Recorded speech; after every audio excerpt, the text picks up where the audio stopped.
Assalamualaikum warahmatullahi wabarakatuh. Salam budi luhur.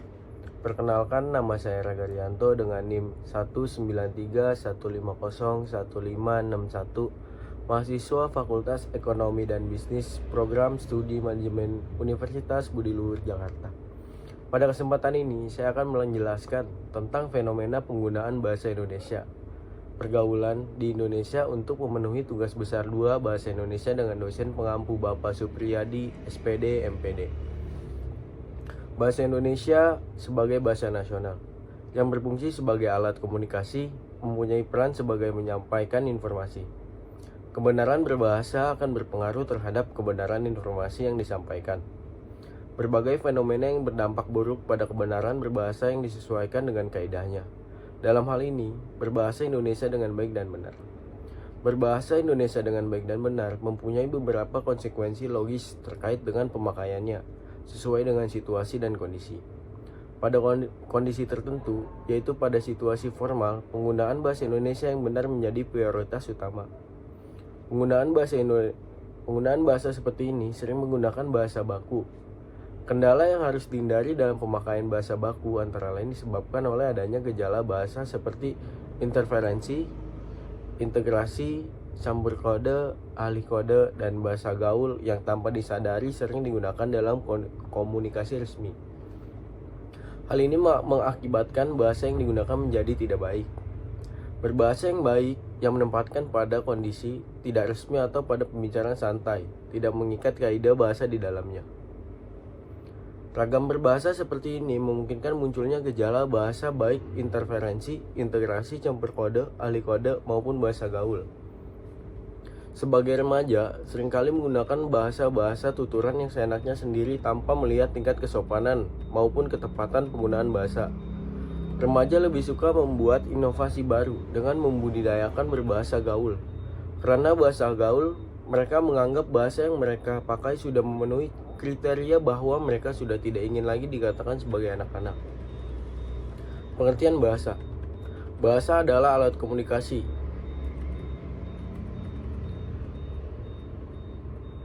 yang terorganisasi dalam bentuk satuan-satuan seperti kata, kelompok kata, klausa, dan kalimat yang diungkapkan baik secara lisan maupun tulis. Terdapat banyak sekali definisi bahasa, dan definisi tersebut hanya merupakan salah satu di antaranya. Menurut Cair dan Agustina, 1995.214, fungsi utama bahasa adalah sebagai alat komunikasi. Hal ini sejalan dengan menurut Suparno 1993.25 yang menyatakan bahwa fungsi umum bahasa adalah sebagai alat komunikasi sosial. Menurut Suwarna 2002.4, bahasa merupakan alat utama untuk berkomunikasi dalam kehidupan manusia, baik secara individu maupun kolektif sosial. Fungsi bahasa. Bahasa mengemban 3 fungsi utama, yaitu fungsi ideasional, fungsi interpersonal, dan fungsi tekstual. Ketiga fungsi ini disebut fungsi metafungsional, dan ketiga fungsi tersebut menunjukkan realistis yang berbeda. Di bawah fungsi ideasional, bahasa digunakan untuk mengungkapkan realistis, fisik, biologis, serta berkenan dengan interaksi dan representasi pengalaman. Di bawah fungsi interpersonal, bahasa digunakan untuk mengungkapkan realistis, sosial, dan berkenan dengan interaksi antara penutur atau penulis dan pendengar atau pembaca. Di bawah fungsi tekstual, bahasa digunakan untuk mengungkapkan realitas semiotis atau realitas simbol dan berkenan dengan cara menciptakan teks dalam konteks. Menurut Martins 1992 atau 1995.26.2 Martin 1952. Pengertian bahasa gaul. Bahasa gaul merupakan salah satu cabang dari bahasa Indonesia sebagai bahasa untuk pergaulan. Istilah ini mulai muncul pada akhir tahun 1980-an. Bahasa gaul pada umumnya digunakan sebagai sarana komunikasi di antara remaja sekelompoknya selama kurun tertentu. Hal ini dikarenakan remaja memiliki bahasa tersendiri dengan mengungkapkan ekspresi diri. Sarana komunikasi diperlukan oleh kalangan remaja untuk menyampaikan hal-hal yang dianggap tertutup bagi kelompok usia lain atau agar pihak lain tidak dapat mengetahui apa yang sedang dibicarakannya. Menurut Mulyana 2008, bahasa gaul adalah sejumlah kata atau istilah yang mempunyai arti yang khusus, unik, menyimpang atau bahkan bertentangan dengan arti yang lazim ketika digunakan oleh orang-orang di subkultur tertentu. Ciri-ciri bahasa gaul. Ragam bahasa gaul, remaja memiliki ciri khusus, yaitu singkat, lincah, dan kreatif. Kata-kata yang digunakan cenderung pendek, sementara kata yang agak panjang akan diperpendek melalui proses morfologi atau menggantinya dengan yang lebih pendek. Kosakata khas. Kosakata bahasa Indonesia, contohnya itu ada aku, ayah, bapak, cantik, kamu, ibu. Sedangkan kosakata bahasa gaul ada gua, gue, bokap, kece, lo, lu, nyokap.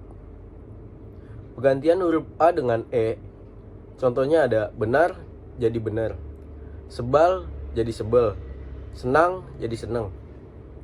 Pergantian diftong AU, AI dengan O dan E, contohnya tuh ada capai diganti dengan capek, kalau jadi kalau, pakai jadi pakai, sampai jadi sampai. Pemendekan kata atau kontraksi dari kata atau frasa yang panjang. Bagaimana jadi gimana, begini jadi gini, sedangkan begitu jadi gitu, dan ini jadi nih. Pengaruh bahasa gaul terhadap bahasa Indonesia. Masyarakat sudah banyak yang memakai bahasa gaul, dan parahnya lagi generasi muda Indonesia juga tidak terlepas dari pemakaian bahasa gaul ini.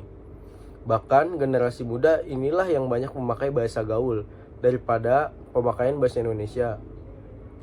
Untuk menghindari pemakaian bahasa gaul yang sangat luas di masyarakat, seharusnya kita menanamkan kecintaan dalam diri generasi bangsa terhadap bangsa Indonesia sebagai bahasa nasional. Seiring dengan munculnya bahasa gaul dalam masyarakat, banyak sekali dampak atau pengaruh yang ditimbulkan oleh bahasa gaul terhadap perkembangan bahasa Indonesia sebagai entitas bangsa, diantaranya sebagai berikut. Eksistensi bahasa gaul mulai meningkat, sedangkan eksistensi bahasa Indonesia terancam terpinggirkan oleh bahasa gaul. Yang kedua ada menurunnya derajat bahasa Indonesia. Dan yang ketiga ada menyebabkan punahnya bahasa Indonesia. Dan ada juga dampak dari penggunaan bahasa gaul. Yang pertama ada dampak positif.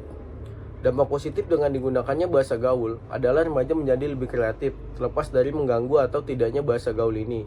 Tidak ada salahnya kita menikmati tiap perubahan atau inovasi bahasa yang muncul, asalkan dipakai pada situasi yang tepat, media yang tepat, dan komunikan yang tepat juga.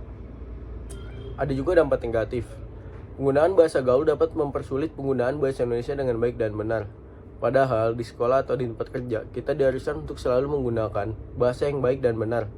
Bahasa gaul dapat mengganggu siapapun yang membaca dan mendengar kata-kata yang termaksud di dalamnya, karena tidak semua orang mengerti akan maksud dari kata-kata gaul tersebut. Terlebih lagi, dalam bentuk tulisan, sangat memusingkan dan memerlukan waktu yang lebih banyak untuk memahaminya.